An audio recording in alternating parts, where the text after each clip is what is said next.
What's up guys, this is Navid and you're watching Navid's View.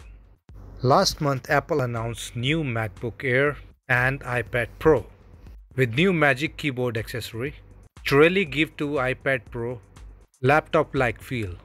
This last week Apple also announced latest 13-inch MacBook Pro. So in this video I just figured out why not I break down these all three devices and find out which one is best for you. Before we get into the comparison, I do want you to let you know which machines we are tested in this video. The MacBook Air is a base model and the feature is 10th gen dual core Intel Core i3 processor, Intel Iris Plus graphics, 8GB RAM, 256GB SSD. And on the MacBook Pro side, you also have the base model and features 8th generation Intel Core i5 processor, Intel Iris Plus graphics, 8GB RAM and 256GB SSD drive. Finally, the 2020 iPad Pro offers Apple 12Z Bionic chip, 120GB SSD drive and 6GB RAM. The base model MacBook Air price is $999 and MacBook Pro is $1,299. And iPad Pro with Magic Keyboard you will get $1,350. In this video we will talk about the performance and benchmark of these all three devices, talk about each device, what it capable and which one I will pick up if I want to choose. So in terms of benchmark, we really start with a Geekbench. Mostly people are familiar with this ranking.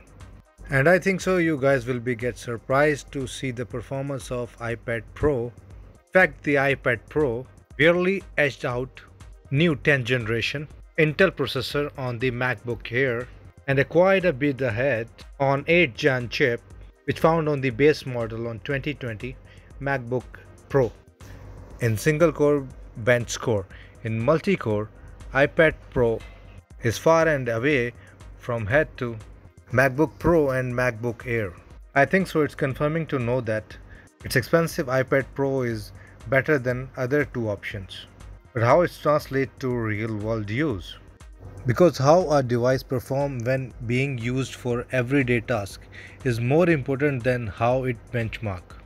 Exporting a 4K 5-minute video on Final Cut Pro on the MacBook Pro took 4 minutes and 10 seconds. On the MacBook Air it took 5 minutes and 30 seconds, which is no surprise to give that it is a house slow CPU and GPU. There is no Final Cut Pro software on the iPad Pro of course, so there is no direct comparison to make, but exporting a 4K 5 minutes video in Lumia Fusion took just 3 minutes, which is faster than both the MacBook Pro and a MacBook Air. iPad Pro is more powerful than the both MacBook Air and the MacBook Pro when it comes to the base models. But there is few things are missing in iPad Pro, like there is no Final Cut Pro on the iPad Pro for video editing purpose, and the same goes for the Logic Pro. There is no Xcode on iPad Pro for app developers, and while the iPad Pro support multitasking, it's limited to 2 apps open on used side by side at one time. Video quality on the iPad Pro is much better because Apple hasn't upgraded the 720p camera on the MacBook Pro from years now, which is the nice for Zoom, Skype, FaceTime and other video interaction, though it's kind of a hassle to use the front facing camera with the Magic Keyboard attached because it's located at the top of the iPad Pro. The iPad Pro has a major advantage when it's come to the activities like note taking, reading textbook, making flashcards and more, thanks to the Apple Pencil integration and the ability to use it either landscape or portrait mode. The Apple Pencil is ideal for taking handwriting notes with diagram and sketches, and reading textbook is easier in portrait mode than it's now on a wider screen.